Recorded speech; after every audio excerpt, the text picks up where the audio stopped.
চট্টগ্রাম ৪ আসনের বিএনপি মনোনীত প্রার্থী কাজী মোহাম্মদ সালাউদ্দিন সোমবার সকাল 10টায় বাঁশবাড়িয়া ইউনিয়নের ৮ ও ৯ নম্বর ওয়ার্ডে গণসংযোগ ও প্রচারণা চালান।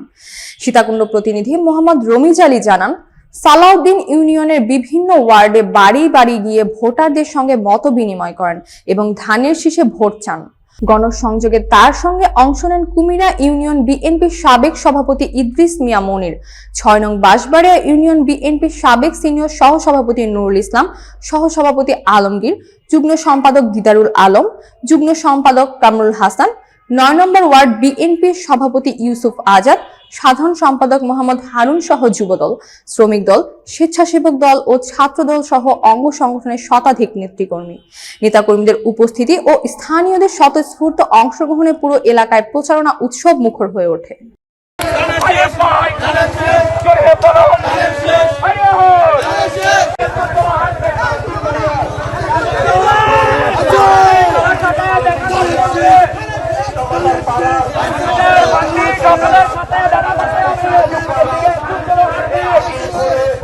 भैया सामने